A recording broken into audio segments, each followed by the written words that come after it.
ನಮಸ್ಕಾರ. ನಾನು ಮಾಲಿನಿ ಭಾಸ್ಕರ್. ನನ್ನ ಫುಡ್ ಚಾನಲ್ಗೆ ಸ್ವಾಗತ. ನಾನಿವತ್ತು ಪುದೀನ ಸಾರು ಮಾಡೋದು ಹೇಳ್ಕೊಡ್ತೀನಿ. ಅದಕ್ಕೆ ಬೇಳೆ ಬೇಕಾಗಿಲ್ಲ. ತುಂಬ ಚೆನ್ನಾಗಿರುತ್ತೆ. ಈ ಚಳಿಗಾಲಕ್ಕೆ ಪುದೀನ ಸಾರು ಕುಡಿಯೋಕ್ಕೆ ತುಂಬ ಹಿತವಾಗಿರುತ್ತೆ. ಅನ್ನದಲ್ಲೂ ಕಲಿಸ್ಕೋಬೋದು. ಅದಕ್ಕೆ ಏನೇನು ಬೇಕು ಅಂತ ತೋರಿಸ್ತೀನಿ, ಬನ್ನಿ. ಪುದೀನ ಸಾರಿಗೆ ಏನೇನು ಬೇಕು ಅಂತ ತೋರಿಸ್ತೀನಿ.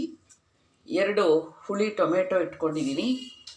ಆಮೇಲೆ 1 ಮುಷ್ಟಿಯಷ್ಟು ಪುದೀನ, ಒಂದು ಸ್ವಲ್ಪ ಕೊತ್ತಂಬರಿ ಸೊಪ್ಪು, ಒಂದು 4-5 ಹೆಸರು ಕರಿಬೇವಿನ ಸೊಪ್ಪು, 2 ಹಸಿಮೆಣಸಿನ್ಕಾಯಿ, 1 ಸ್ಪೂನು ತೆಂಗಿನಕಾಯಿ, ಆಮೇಲೆ ಅರ್ಧ ಟೀ ಚಮಚ ಜೀರಿಗೆ ತೊಗೊಂಡಿದ್ದೀನಿ. ಇದನ್ನು ರುಬ್ಬಿಬಿಟ್ಟು ಆಮೇಲೆ ತೋರಿಸ್ತೀನಿ. ಈಗ ನೋಡಿ, ರುಬ್ಕೊಂಡು ಬಂದಿದ್ದೀನಿ. ಈಗ ಇದನ್ನು ಕುದಿಸ್ಬೇಕು. ಇಷ್ಟು ಬೆಲ್ಲ ಹಾಕ್ತಾ ಇದ್ದೀನಿ.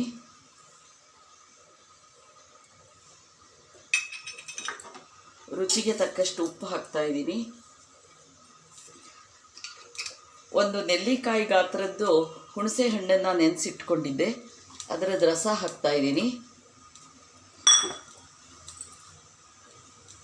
ಹಸಿಮೆಣಸಿನ್ಕಾಯಿ ಹಾಕಾಗಿದೆ, ಆದರೆ ಒಳ್ಳೆ ಫ್ಲೇವರ್ ಬರುತ್ತೆ ಅಂತ ಒಂದು ಸಣ್ಣ ಸ್ಪೂನಲ್ಲಿ 1 ಚಮಚ ಇದನ್ನು ಹಾಕ್ತಾ ಇದ್ದೀನಿ, ಸಾರಿನ ಪುಡಿ ಹಾಕ್ತಾ ಇದ್ದೀನಿ.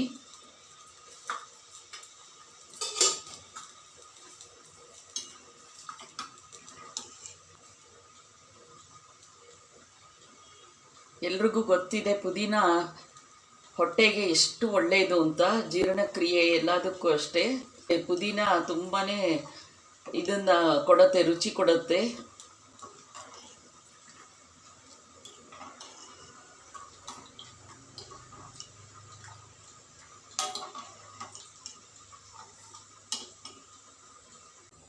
ಆಗಿದೆ.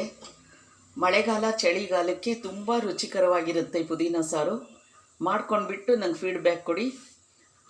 ವಿಡಿಯೋ ನೋಡಿದ್ದಕ್ಕೆ ಧನ್ಯವಾದಗಳು. ಲೈಕ್ ಮಾಡಿ, ಶೇರ್ ಮಾಡಿ. ಸಬ್ಸ್ಕ್ರೈಬ್ ಆಗದೇ ಇದ್ದರೆ ಪ್ಲೀಸ್ ಸಬ್ಸ್ಕ್ರೈಬ್ ಮಾಡ್ಕೊಳ್ಳಿ. Thank you very much.